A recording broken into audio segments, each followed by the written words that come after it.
What is 12% of 30% of 250? So, ang gagawin dyan, i-multiply lang natin yan sila lahat. So, i-change natin yung 12% into decimal. Okay, mag-move tayo. So, 1, 2. So, ibig sabihin, point, tika lang. Napamali yung aking point. Erase ko lang. So, that is 0.12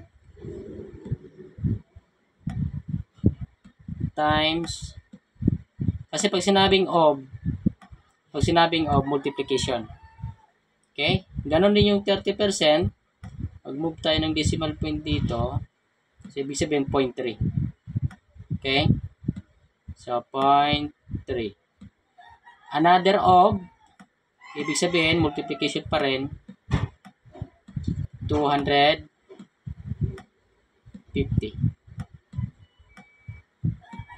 Okay? So, pag i-multiply natin yan lahat, ang sagot dyan ay 9. So, sana po malinaw. Thank you.